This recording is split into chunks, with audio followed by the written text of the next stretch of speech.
Okay. Okay, so I suppose we can probably start.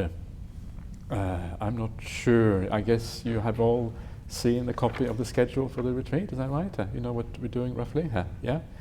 So this, as usual, I always follow kind of Ajahn Brahma's way of doing retreats. So this is basically a guide, so you can do whatever you like. You don't have to do any of these things. You can do all of them, or whatever, basically up to you what you want to do.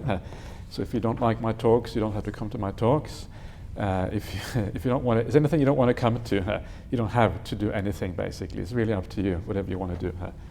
But Ajahn Brahm always recommends you to go to, at least go to breakfast and the meal, because that's usually kind of the the highlight of the retreat day. So always go to those things. That's always very, very wise. Yeah, there is, I can see here between 3 and 4 p.m. there is a second sutta session, so there will be a sutta session in the morning and one between 3 and 4 p.m. Also, between 3 and 4 p.m. is going to be alternate days. It's going to be a sutta session, and the other day is going to be interviews for people who want interviews. So is it possible for people to write themselves down for interviews, Danya? Do you know anything about that? Well, we can put a sheet of paper Yeah. at the office. Yeah. Adam Rob usually has it on. Okay, and people can write their names down and we'll see what happens. Yeah, so there's no obligation to have interviews. It's really up to you. If there's anything you want to talk about, you're welcome to do that. Regarding the suttas or your practice or whatever you would like to talk about is fine. And then in the evening there will be a Q&A session. And apart from that, they will be doing the Metta Sutta, the chanting of the Metta Sutta in the morning, just to kind of start the day off on the right way, right? Chant a bit of Metta is always nice to kind of get your mind in the right space for the rest of the day. And those books are just outside of the hall here. That's where the books are. We find the Metta Sutta in English in those books. Except for that, it's really up to you to make the most of the retreat. And I think one of the things that are always, sometimes people think, oh, I'm going to come here, I'm going to make the most of this retreat. And I think that means I have to kind of sit and walk a lot and listen to the suttas and all these kind of things. But remember, it's not what you do on the retreat that has to, that defines whether you're making the most of it. It's not what you do, it's not the schedule you follow, or how rigorous you are and all these kind of things. What defines whether you're making the most of the retreat or not is how you feel inside, right? Are you feeling relaxed? Are you feeling at ease? Are you getting a bit of joy in your meditation practice? This is what defines a successful retreat. So always look inside of yourself. Are you getting that sense of ease and happiness? And if you are, then you are actually making the best of your time. And this is what I'd like you to always come back to during these 9 days. Always check your inner state. If your inner state is okay, then you're doing what is right. And it doesn't matter. You don't have to sit in this hall at all, basically, as far as I'm concerned. And you can do whatever you like. You can, if you feel in the afternoon that you just need to go back and have a rest and even lie down a bit whenever, please do so. Do whatever it takes to feel at ease, to feel relaxed, and to feel good. That is the most important thing here. It's supposed to be a happy retreat, right? It occurred to me later, just this evening, that maybe calling the retreat a sutta retreat is a bit dry. Sounds a bit boring, right? Sutta. Who wants to go on a sutta retreat? Actually, I think it's quite exciting, but some people think it's really boring to go on a sutta retreat. So maybe next time we should call it a happy sutta retreat or something like that. So make it very clear. It's not just about sutta. It's about happiness. It's about something positive. So this is, so please keep that in mind, and if you remember that throughout these 9 days, then I can almost guarantee that you're going to enjoy yourself and you're going to have a nice retreat. So do whatever it takes. Okay, so that,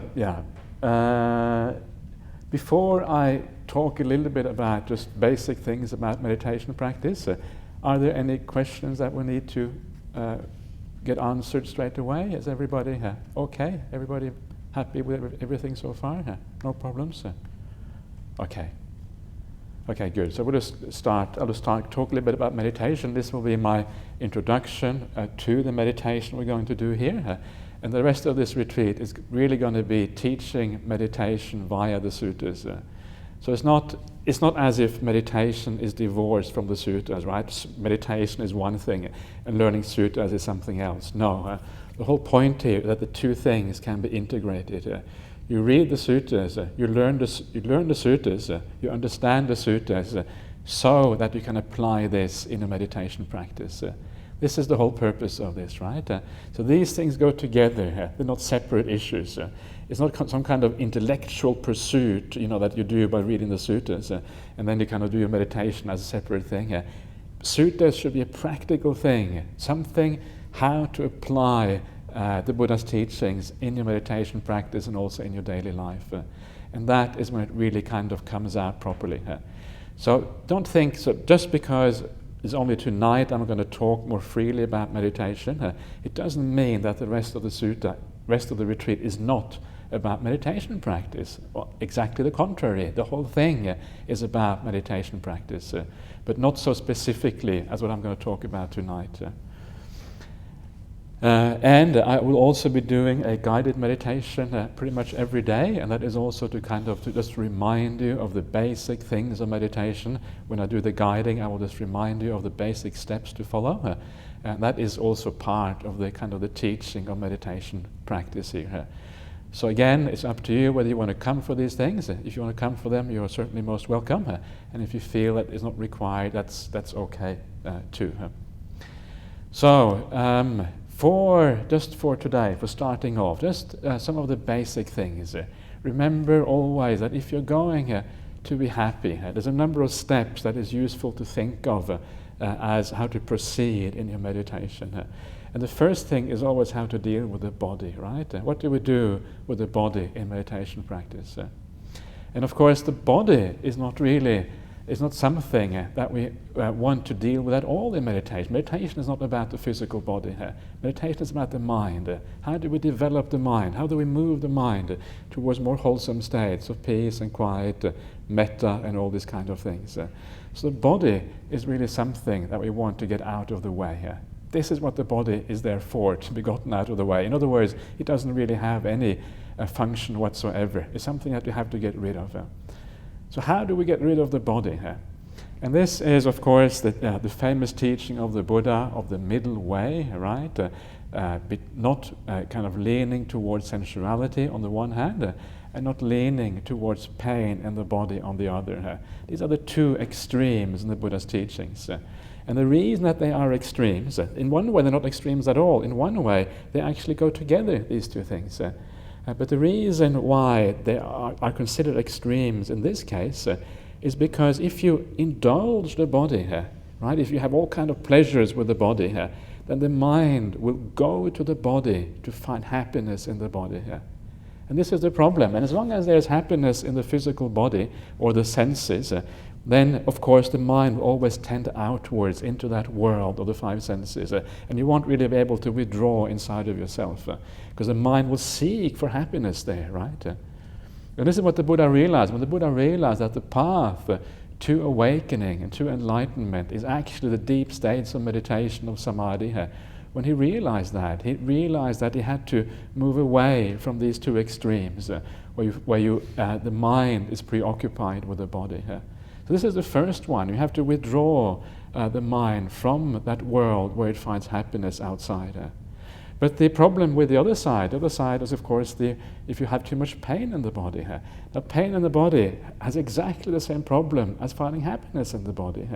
Because if you have too much pain in the body, again, there is business to be done in the body. Right? As the mind says, no, it's suffering, it's terrible.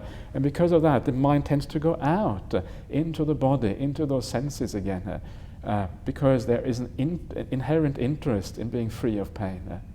So that's why these two things really are, in one sense, they're not extremes, they're just two opposite sides of the mind having an interest in the body, in two opposite sides.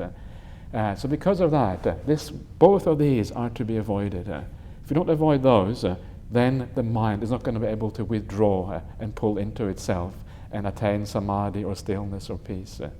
So remember that. And this is kind of the most fundamental, one of the most basic teachings of the Buddha, If you read the Dhammacakkappavattana Sutta, this is supposedly the first sutta of the Buddha, the very first thing it talks about is the middle way, right? First teaching. And it's also the teaching that people often forget when they go on meditation retreats. They forget the first teaching of the Buddha. It's interesting, isn't it, how these things somehow work out. So please don't have too much pain. In a place like this, it is unlikely that you will indulge too much because it is much more ascetic than what you're used to in your home life. For many people, when you move straight from kind of an ordinary life into a setting which is almost monastic, it's a bit monastic to be here. Not quite, but getting closer, right? It's a bit of a shock to the system because you're used to a different lifestyle. And initially, that can be quite difficult because of that change from the home life to the ordinary life to the lifestyle here. So because of that, it is already quite ascetic for most people. So just make use of the facilities. Don't try to make it even harder than it is already. Don't worry too much about that side of things. The side that people usually need to worry about when they go on retreat is not to have too much pain and a lack of ease, in a sense, in the body. This is the area we really have to be concerned with. So make sure that you are at ease. Make sure you are relaxed. Make sure you're comfortable.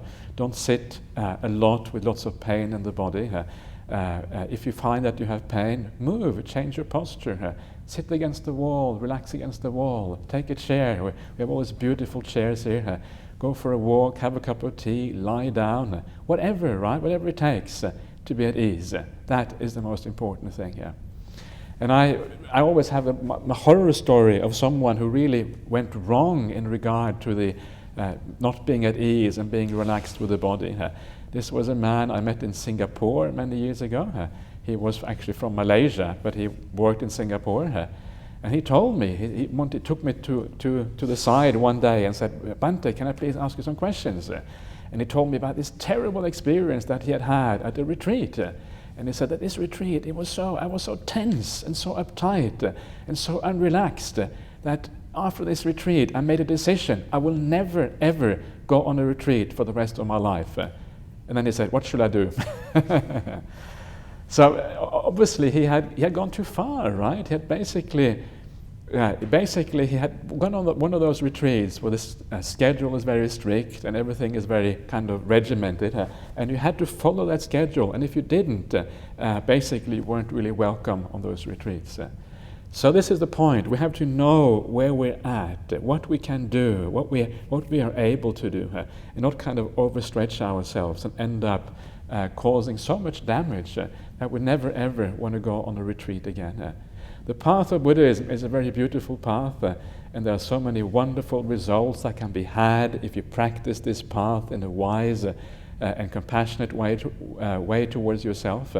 So don't damage that path, don't destroy that potential which is there, but be kind instead, and be soft and be gentle. Look after yourself, find that beautiful middle way.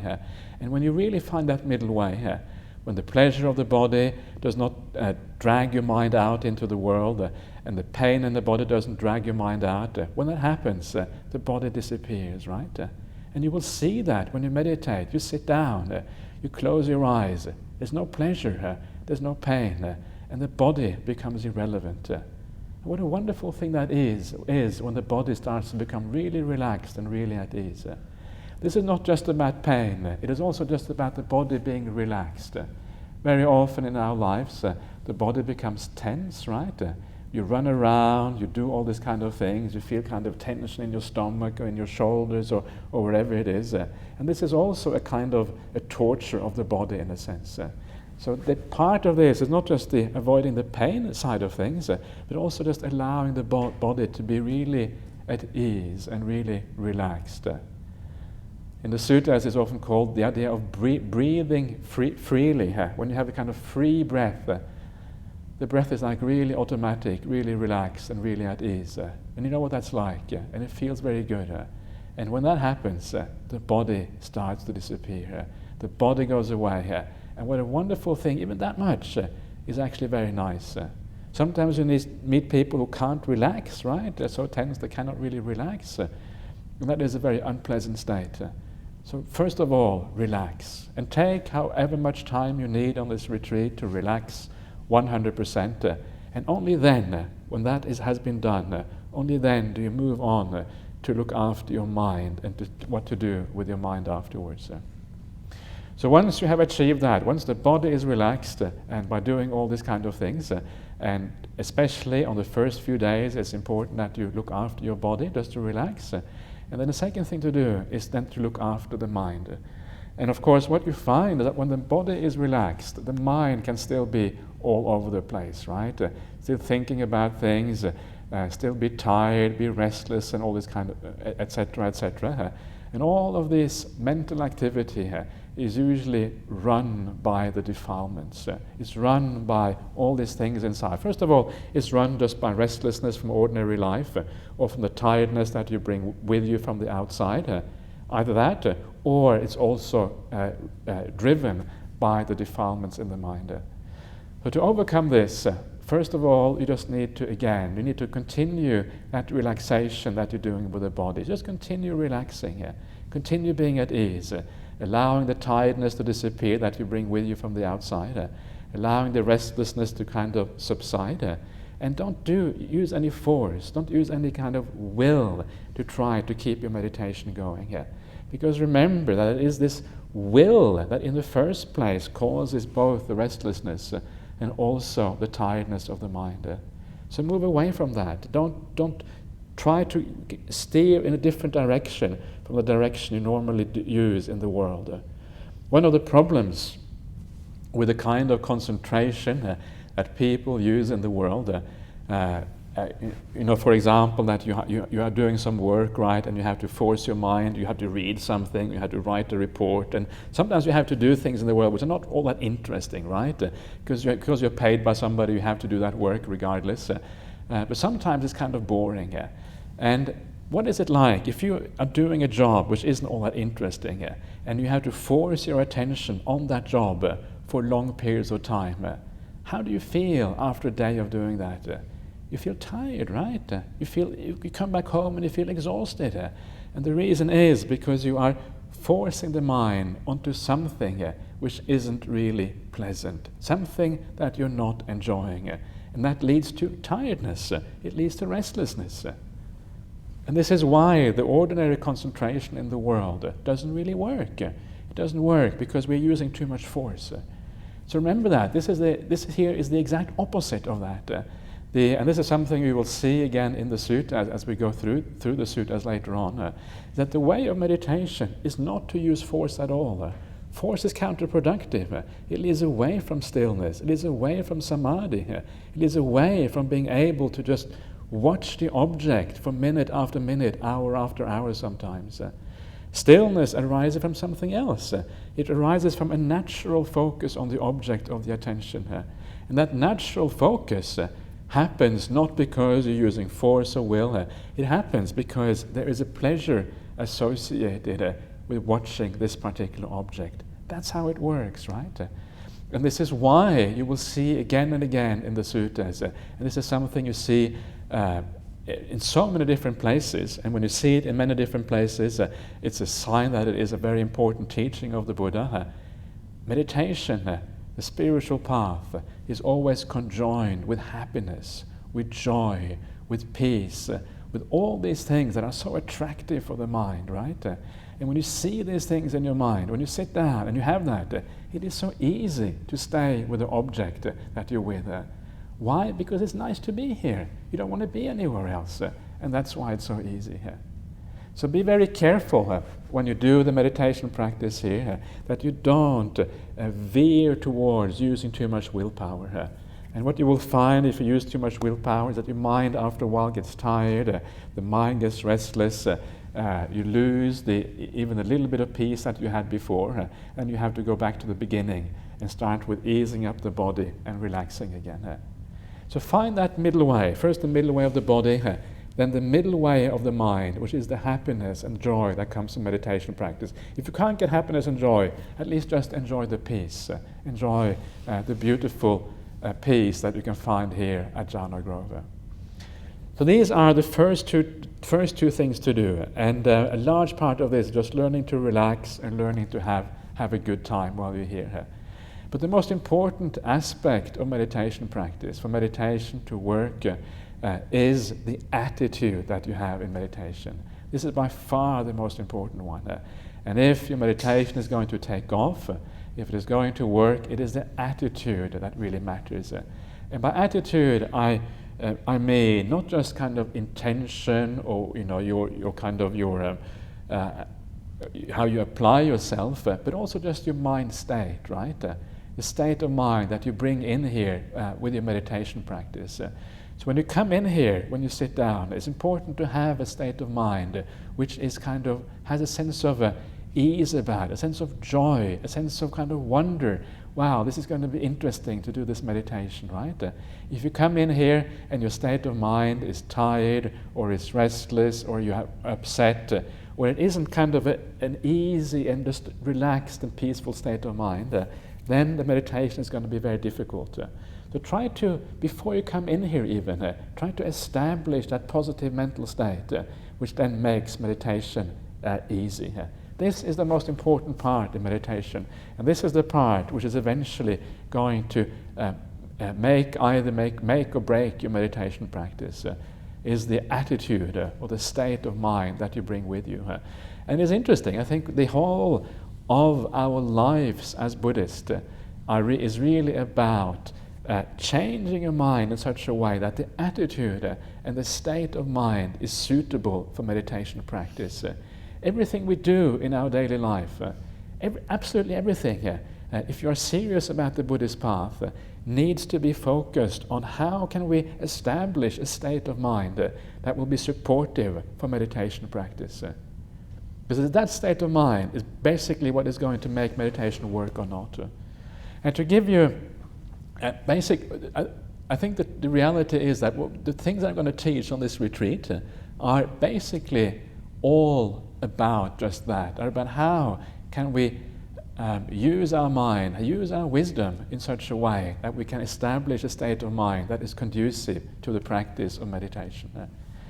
And just now, I think what I will do, I will just go through, this is what I like to do on this retreat, so just go through the 8 precepts again and look at the 8 precepts and just to see how they work together with this idea of establishing a good state of mind for meditation practice. And the point here is that, of course, I'm sure you all know the 8 precepts already, that was probably pointed out to you before, but the main point here, which is an important point to make, is that these precepts, they have a negative side and they have a positive side. And you all know the negative sides already. But remember also the positive side of these precepts. Remember, the first one is, of course, not to kill or to damage any life, right? But the positive side of this precept is to be compassionate, is to have a kind heart, right?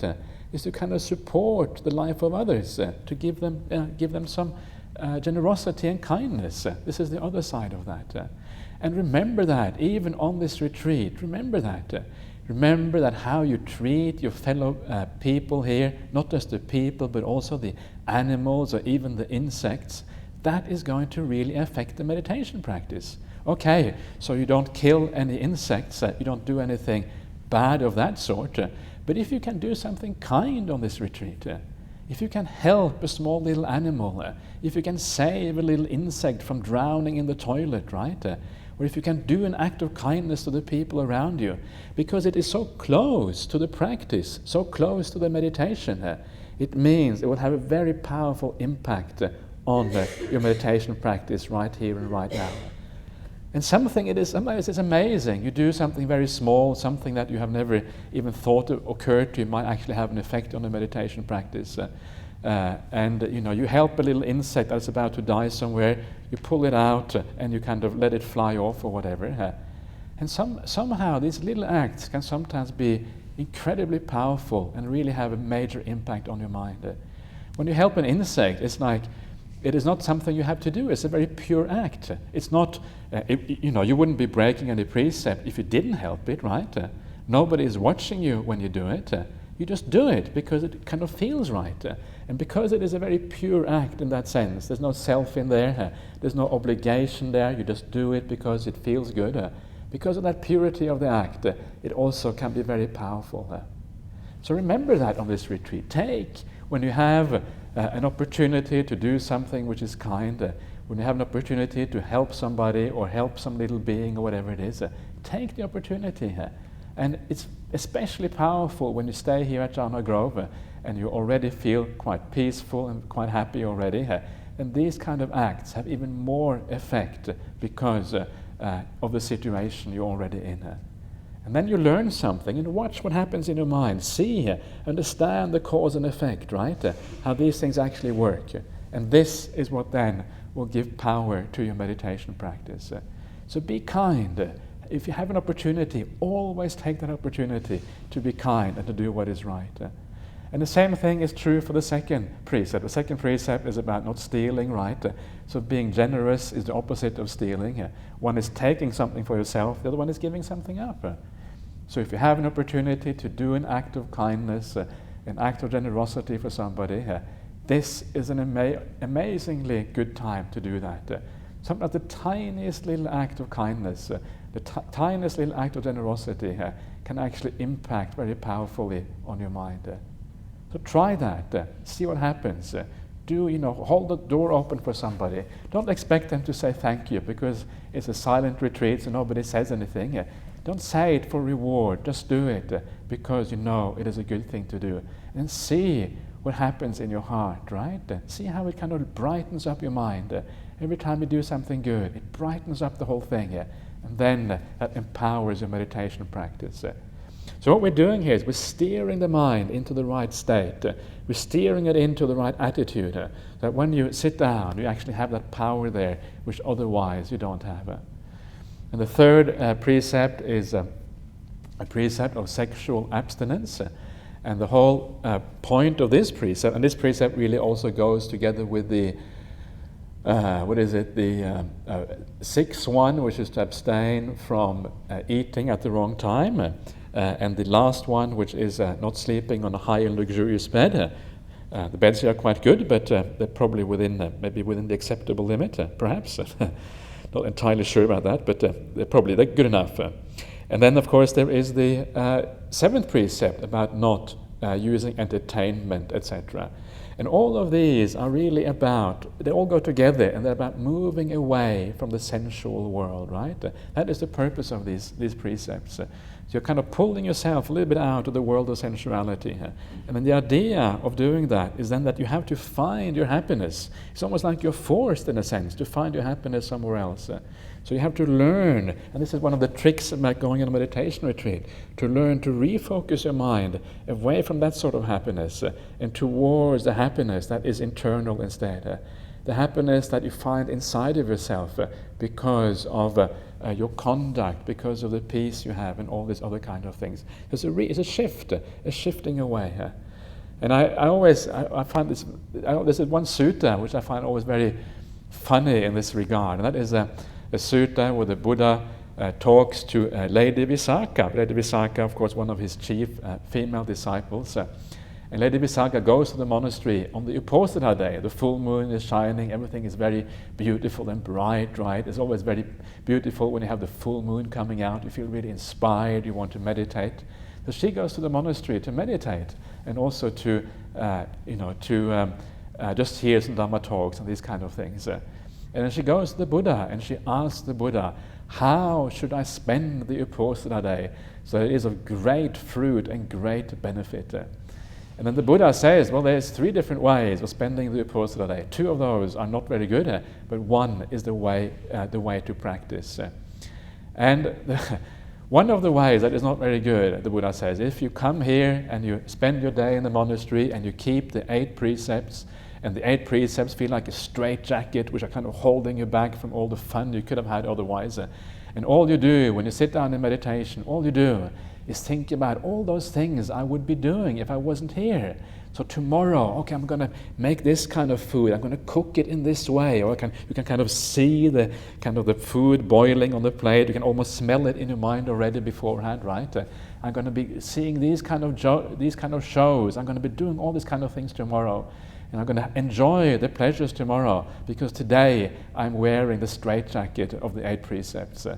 Right? And the Buddha says, that is not a good way of spending the uposatha. You're wasting your time. All you're doing is thinking about the sensual pleasures. And this is exactly, and you will find, I'm sure everyone here will find that sometimes the mind does that, right? It goes to think about the pleasures that we could have had otherwise. This is just the nature of the mind. So you will find that sometimes you are also kind of moving towards the type of uposatha the Buddha told Visakha not to practice. So this is what we're trying to avoid. And to avoid that, we have to try to practice another type of uposatha. And the Buddha says this uposatha is the uposatha where you reflect on something wholesome. You reflect on the qualities of the Buddha. You reflect perhaps on your virtue in the past. You reflect perhaps on the generosity you have done. And I will talk more about this later on. And then when you reflect on these things, the happiness that comes from that kind of reflection, that kind of happiness is a spiritual happiness, and it goes in exactly the opposite direction of the happiness of the world. And when you give rise to the spiritual happiness, and suttas are full of this kind of thing, when you give rise to that kind of spiritual happiness, that is where meditation becomes possible. And that is when the uposatha day is lived with great fruit and great benefit, right? So move your mind away from the pleasures of the world towards the pleasure of the Dhamma, the pleasure of meditation, the happiness that comes from purity and kindness. And then you will find that it becomes very powerful and very beautiful. And by the way, I should also say something about this idea of keeping the 8 precepts more generally. There is another place in the suttas where the Buddha, he visits his Sakyan relatives in Kapilavatthu, which is the capital of the Sakyan country, and he asks his relatives, he says to his relatives, well, relatives, I don't think he says relatives, he says, well, Sakyans, he says, tonight is the uposatha, do you keep the uposatha or don't you keep the uposatha? And the Sakyans reply, sometimes we keep it, sometimes we don't. And then the Buddha tells them off and says, that is really bad, that only sometimes you keep the uposatha. Why is that? Because he says that if you keep the uposatha, that is one of those things that will be of great benefit and great fruit for you for a long time into the future. Right? And this is what you're doing here. You're keeping the 8 precepts for 9 days, for goodness sake. The Buddha says, 8, not 5 precepts, the 8 precepts is of great benefit and great fruit for you into the future. So this is a wonderful thing that you're doing here. And when you think of little sayings like that by the Buddha, it inspires you. It inspires me anyway. I think it's wonderful. Because what you're doing there is that you're learning to find your happiness somewhere else. You're withdrawing from the sensual pleasures of the world, which are so ephemeral and so dangerous, and which ultimately will drag you down. I will talk more about sense pleasures on this retreat because I think it's very fascinating and very interesting area. And I think it's an area where not just monastic but also lay people need to think about sometimes. But what we're doing is we're withdrawing from that. And because we're withdrawing from that, because we are learning to find happiness somewhere else, we're actually doing something which is very powerful on the Buddhist spiritual path. We're guiding the mind towards meditation practice. We're learning to redirect our whole way of looking at life. This is what we're doing with 8 precepts. Don't do that so much with the 5. The 5 is just basic morality. Here you're doing something much more profound, and that is why it's so powerful. So think about that. This is what the Buddha said, right? I mean, it just, this should give you so much happiness. So just sometimes all you have to do is go back to your kuti at night or sit down and think, wow, I'm keeping the 8 precepts. Buddha said this is powerful stuff. This is great fruit, great benefit. And allow yourself to be inspired by that and feel a sense of joy coming up because of a simple thing like that. And this is what I said before about this idea of bringing up joy in the mind. This is one of the ways of doing that. You inspire yourself, you bring it up, you learn to reflect on these things in a way whereby it drives your meditation, drives your whole happiness. And then the path becomes so beautiful. It's not dry, it's not boring, it's not painful. It's happy. And this is what it's supposed to be about. The whole of Buddhism is a path of happiness, movement towards happiness, and movement away from suffering. That's all it's about. And that's, of course, why it is so powerful. So think of that. So this is what these 8 precepts, in particular, I was now talking about the 3rd precept and all these other ones which are about moving away from sensuality. This is why it is so important. So try to learn that movement away from sensuality. Then we have, of course, the precept about lying, 4th one.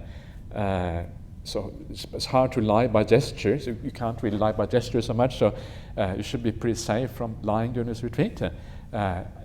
So it's quite nice sometimes just to have the noble silence of a retreat. So see how you go with that. I always say to people, if you feel desperate, if you really have to talk to somebody, you're always welcome to come and have a chat with me at the interviews. Or you can go for a walk somewhere and take your favorite friend with you and have a talk or whatever. Of course, that's always okay. But it's good to try to the best of your ability just to keep quiet for these 9 days. And one way that I usually like to talk about the idea of silence is, again, you want to make these things into something positive, right? Sometimes people think, oh, silence for 9 days, wow, that's really oppressive. And people feel oppressed because they can't talk. And again, it's natural. Don't feel bad if you feel oppressed about this. But try instead to shift your focus, shift your way of thinking about this in a different way. And the way I like to tell people, well, think of it on a retreat like this. There are some people who always get nice meditation, right? There's some people who really get off on these kind of retreats. So think about it like, this is my gift to all those people who practice well, who meditate well. I'm going to keep quiet simply to help them in their meditation practice. And then you make your silence, your quietness, you make it into a gift for the people around you. Then it becomes very beautiful, right? Then it becomes in power also in your meditation practice as well. You're helping others and you make it into power in your own practice. You can see how these things go together. So everyone kind of is benefited by these things. So it's so much about this whole Buddhist path and how we look at our life. It's so much about how we perceive things, how we look at things, how we think. And if we think in the right way, things go so well. If we think in the wrong way, things go down the gurgler, right? And things don't go very well at all. So it's all about getting that right, thinking and the perception in the right way. Then you have the precept about not having any intoxicants. That shouldn't be a problem, I think. Then we have not eating at the wrong time, which I have already kind of covered. And then we have the 7th precept. The 7th precept is very interesting. I already talked about the entertainment part, but there's also the part about not adorning oneself, not wearing any jewelry or makeup or even fancy clothes, right? Have very simple clothes, just comfortable enough for meditation practice. And this idea of kind of being just very plain and very ordinary here, there's something very beautiful about that. Because so much of the time we worry in the world about what we look like. We try to make an impression on other people. If you're trying to find a partner, you want to make an impression on the girl or the boy, right? Or whatever it is. Or you want to make an impression in the workplace. Or you just want to make an impression in general on people around you. And there's so much worry about what we look like in the world. And there's so much sense of identity, so much sense of self that revolves around all these physical things of what we're like. What a wonderful thing it is to come to a retreat and not have to worry about that at all. And I recommend you, when you get up in the morning, don't even look at yourself in the mirror. Start forgetting about yourself. Throughout the day, don't look at the mirror at all. Okay, if you have to shave or something like that, fine, you better look in the mirror, otherwise you're going to cut yourself really badly perhaps. But, minimize that kind of thing, because it is so nice to be free from this kind of self-consciousness, always being concerned about what we look like, and forgetting about all that, and forgetting about the sense of self. And one of the things about the Buddhist path, the deeper you go in meditation, the less of a sense of self there is, and the less identity you have with the physical body. The identity with the physical body starts to disappear with the disappearing of the body itself. So if you can avoid thinking about your physical body at all, thinking about what you look like at all, and just being completely plain, and just kind of living in this mental space. You're just this mind wandering around. It's a wonderful feeling of freedom right there, because you're actually stopping that identification process. It's a wonderful thing here. So try that, and I can almost assure you that if you do that, it will actually be supportive for your meditation practice, that too. You're moving away from identity and moving away from thinking of yourself as somebody in particular. And then that movement, which is a positive movement, continues in your meditation practice. As your mind gets more and more still, you are disidentifying with more and more aspects of who you are. And as you disidentify, you become more and more peaceful and more at ease and more relaxed. It's a beautiful process. It happens all the way through. So try that as well and see what happens. And then the last precept is about not using high and luxurious beds, and I think we have kind of covered that already here. So all of these things is about attitude, and this is the most important thing during this retreat. This is the thing that I will come back to again and again.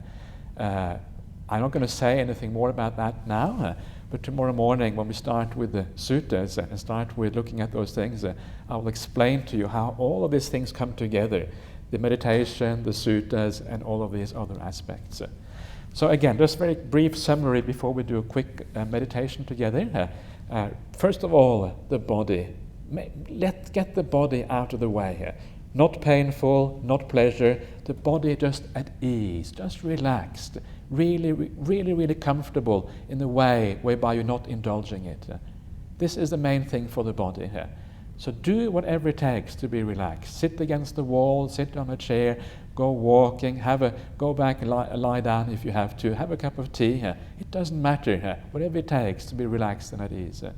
The second thing is for the mind. Allow the mind all by itself, once the body is at ease, to find that relaxed and natural state where you don't use any force in the mind. You just allow the mind to be here. And then by doing that, by just allowing the mind to be here, just by being the passive observer in meditation practice, you are taking away the fuel that drives tiredness and that drives restlessness. And once that is done, then the last thing is the attitude, to get the attitude right. And this is what the large part of this retreat is going to be about, how to get the attitude right in meditation practice. Okay, so that is just a short introduction for you all. So if you like, we will do a little bit of meditation together just to get started, and then maybe half an hour or so. Yeah.